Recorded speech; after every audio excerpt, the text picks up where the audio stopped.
while, back in the real studio. Our main review is a major exclusive, the first full review of the crazy Earthworm Jim on the Mega Drive. We've also got this, the latest and greatest arcade fight game, Primal Rage. Later, we reveal some special killer moves. And I'll be discovering how the fastest graphics computers in the world are being used to create the best VR ride ever made. Hello again, Furtlers. Much more interesting than all that, some great cheats today, including later the ultimate Mortal Kombat 2 cheat. And I will be performing today's cheats in a variety of interesting musical styles. Number 1, rap. Here we go. Hey! This is a cheat for Crisscross. Make my video on the Mega CD Boss. It lets you see a hidden video about how the game was made by the duo. Grab your controllers, Furtlers. Hey, here we go. On the caller screen, press ABC, then press right and the cheat will be. Hey, there you go. You can see just how the video was made. So that's the cheat I've done in rap. Never you mind that it was poor. My name is Nam. Nam. Nam. Eat your heart out iced tea. 4. Now, not so long ago, hardware manufacturers started to design joysticks and controllers for use with specific games. This latest gadget is called TV Golf, and it's designed for use with the PGA Tour Series on the Mega Drive. I'm using PGA Tour Golf 2 here. It works in a very simple way. At the bottom of your club, if you like, there's a little red light that shines out the bottom there. And then this pad on the floor is designed to detect at what angle and how fast that light beam passes over your artificial golf ball. It passes that information to the Mega Drive, and so your shot is transferred to the game. It's quite difficult to get used to at first, but eventually you'll find it's quite fun. You've got to be careful, though, because you'll end up with a few dents in the ceiling if you're not careful. Just take a look at the Bad Influence office if you don't believe me. I thought it was a bit of a gimmick at first, but once I started to try it, I really like it. This is great fun. I'm playing the long-awaited Doom 2 with the funkily named Cyberman, a vibrating mouse. Now, it was originally designed with games like Doom and Doom 2 in mind, but since then, other software has been written for it, because as well as being able to go forwards, backwards, left and right, also, when you get shot, you can actually feel it. The mouse starts shaking violently. Now, here's a bloke, and if I turn around, I can't see him, but I should be able to feel it when he shoots me. There, it feels like putting your hand on top of a spin dryer. This is the latest gadget from America for playing baseball games. I'm using Super Baseball 2020. Inside the bat is a switch that detects when you've swung the bat, and so tells the Mega Drive to make your swing in the game. I don't think it's anywhere near as good as TV Golf. The main problem is that you have to swing much earlier using this than you would if you were using your ordinary hand controller if you want to try and get that elusive home run. Ooh, careful, Andy. Our main review this week is one of the major game releases of the year, Earthworm Jim, due out on the Mega Drive and SNES at the end of this month. Yippee! Earthworm Jim is the everyday story of a common earthworm who gets taken over by a cybernetic spacesuit. Suddenly, he is no longer content with just eating soil. He must now save the universe, look for princesses, and generally behave more like a worm stuck inside a cybernetic spacesuit. Well, that's the story, but what's it like to play? Here's Lakesh with the Mega Drive version. This is really special, and it's what a platform game should be. It's original and funny, and you won't want to put it down. These little guys are indestructible. The only way to get past them is by releasing the hamster from its cage and riding on its back. It can then go through the tunnel and eat them up. Some of the puzzles in this game are quite difficult. This is one of the easier ones. The graphics are superb, as is the sound. It's not the kind of music you want to turn off. The aim of this level is to get Pete the puppy safely back home. You've got to save him from the various pitfalls and aliens which come after him and try and kill him. If he dies, though, he turns into a massive mutant monster. Here he comes for me now. This is a great idea for a platform game. You can't see any platforms. It's completely in the dark. It's still very funny, though, even without the graphics. Just listen to the sound effects. It looks great, and it plays like a dream. There are enough new ideas in here to furnish 10 new games. Now this game will improve your life. I love it. I just laughed all the way through. This is one smart game. It's the best thing I've played on any system for graphics and sound. And so the scores for Earthworm Jim, both the boys and the girls gave it a Wrigley maximum, 5 out of 5.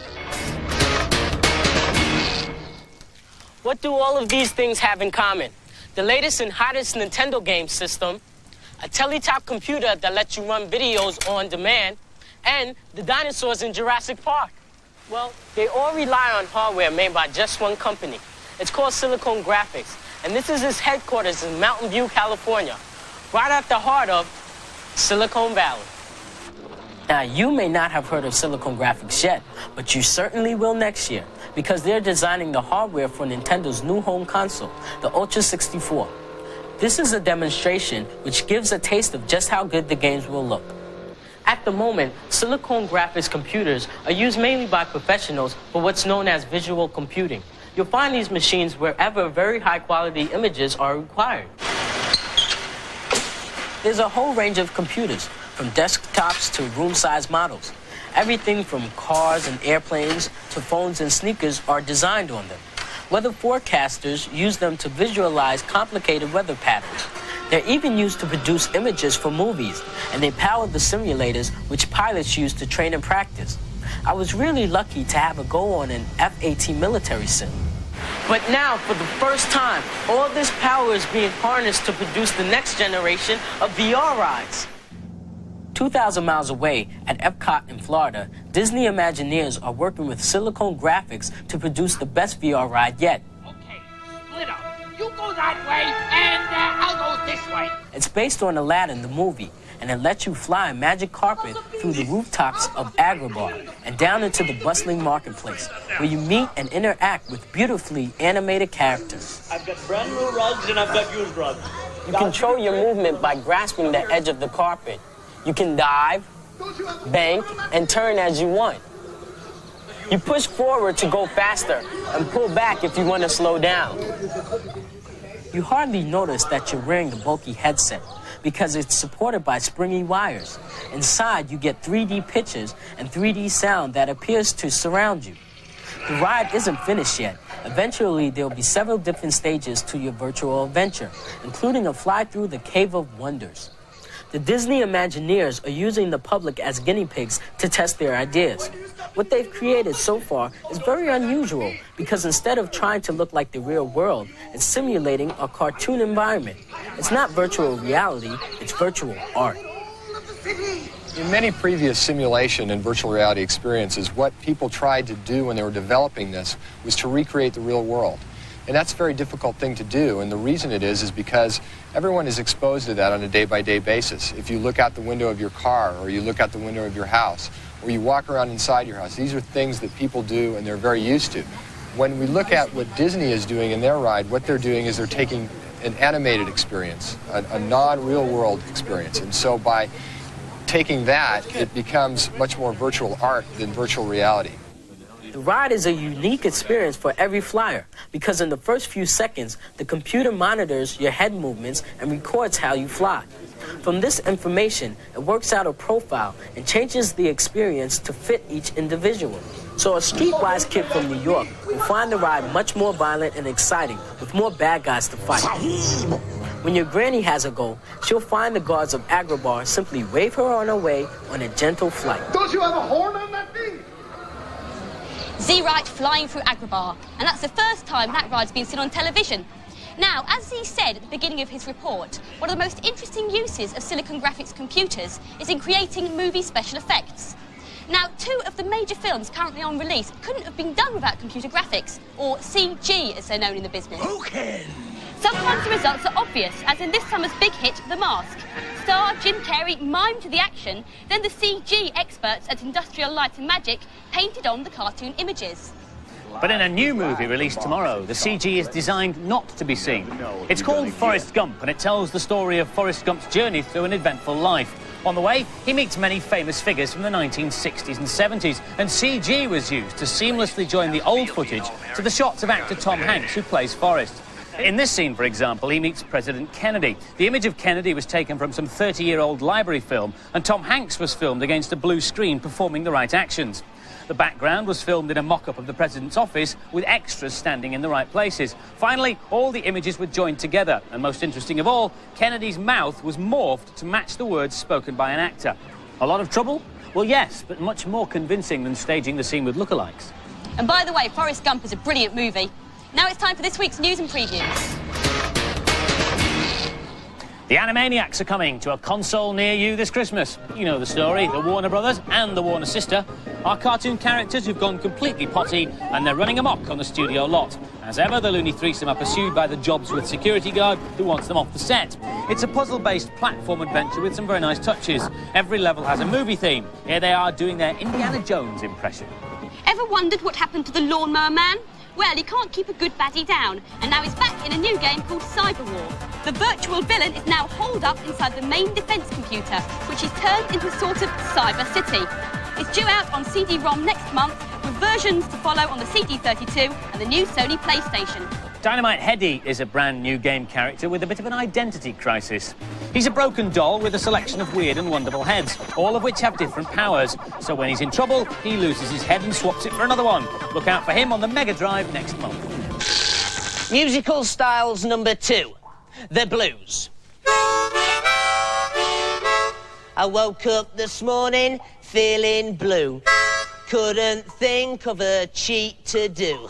I had a cup of coffee about 2:30. Still couldn't think of a cheat to do. I was getting really down at 3:45 when I thought of Zool on the Amigo.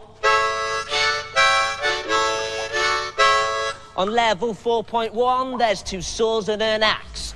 Go left along the ledge and jump left on the blocks. Keep pressing left, keep doing the same, and you'll find a secret shoot-'em-up game. Now I'm feeling much better 'cause my cheats are nearly done, even though my dog's died and I don't get no fun.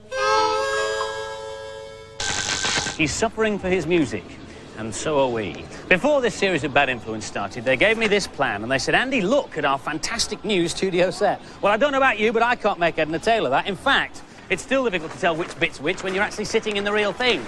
Our designer spent a whole day making this brilliant model, but again, unless you're an expert, it's difficult to visualise what the final set's actually going to look like. I mean, this block on the end here is supposed to be that set of stairs over there. Not surprisingly, there are computer packages around that can help you out. Like this one over here. It's a virtual reality package designed for architects to show people what their designs will look like. Now, it might be a housing estate or an art gallery, or in this case, it's the Bad Influence studio.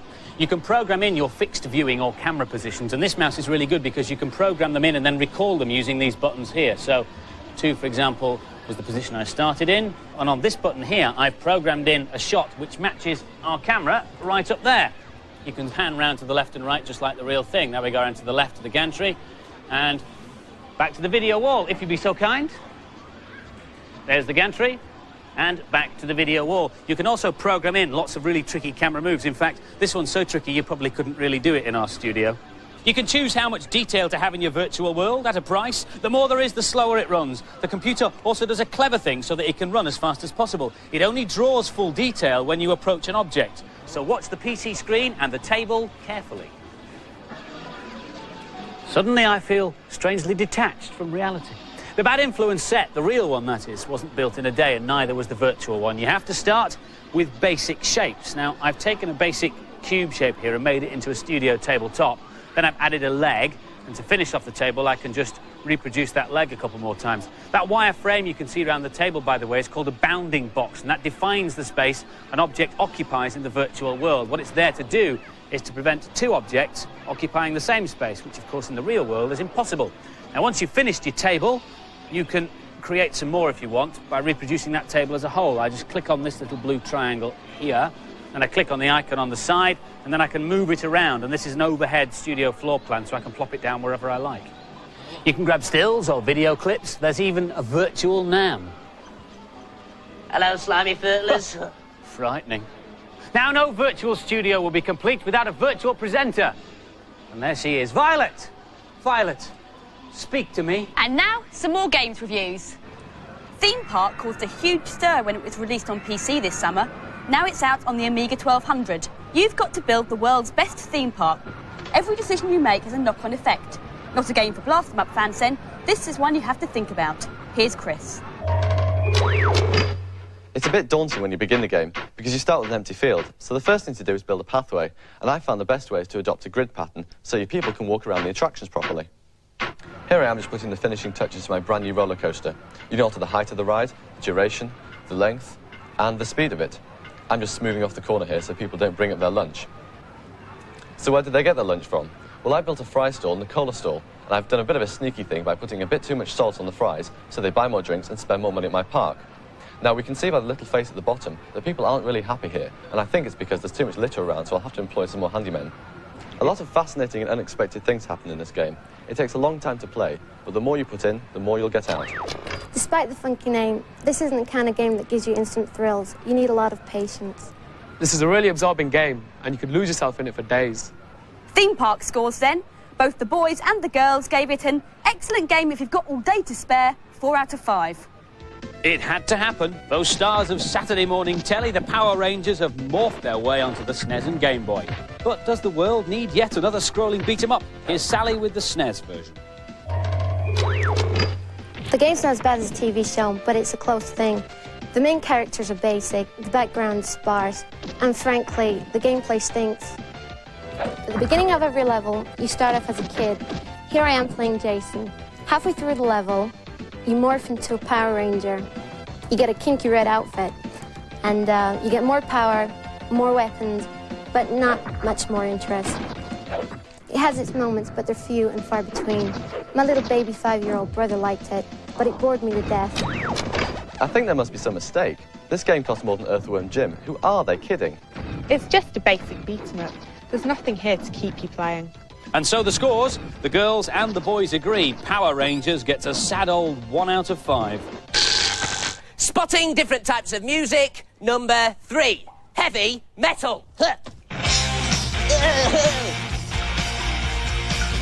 bang, bang my head. Bang it on the table. Bang, bang, bang my head. Bang it when I'm able. If you like Mega Drive Mortal Kombat 2, then I've got the ultimate cheat for you. It lets you control every aspect of the game. You need to control every aspect of the game. On the options screen, go down to done, then press left, down, left, right, down, right, left, right, right. And then you can fight. You can change everything in the game. And then go bang, bang, bang. Bang, bang, bang on everything I can. Bang, bang, bang. I'm a heavy metal fan. Bang, bang, bang, bang. Now I'm getting on down and dirty. Last week's competition prize was a mega CD with a copy of Rebel Assault. We asked you, in the Star Wars films, what was the name of Princess Leia's home planet? Now, the answer is Alderaan, as loads of you knew. In fact, we had over 9,000 entries. But the lucky winner was David Clifford from Orpington in Kent. Well done. 10 runners-up get bad influence T-shirts. This week we've got 2 Earthworm Jim games to give away as prizes, one with a SNES and one with a Mega Drive. And the competition question is, how many eyes does an earthworm have? You can phone in your answer on 0891 555 999. Call will cost no more than 25p. Lines will close at midnight on Monday. As always, make sure you get permission from the person who pays the phone bill before you dial. Before we go, have a look at this. Primal Range, a new game taking the arcades by storm. The game is a one-on-one beat-em-up like Street Fighter and Mortal Kombat, but the Jurassic graphics have been produced by using a special animation technique called stop motion, usually found in movies. Animators constructed clay monsters and moved them frame by frame, digitising them into the game. Each of the 7 dino monsters has over 70 moves, including some horrendous finishing moves and some stunning specials, like I'll show you. I'm Diablo on the right here. If I hold down these 2 buttons, on the left now, and the flame, that's the clockwise rotation. Anti-clockwise, you get the fireball. Now, make sure you don't miss next week's programme, because you'll kick yourself if you miss one of our items. Can't tell you anything about it now, it's top secret, but don't miss it. And our main review next week is Sonic and Knuckles. Here's an exclusive first look at it. See ya. Bye-bye.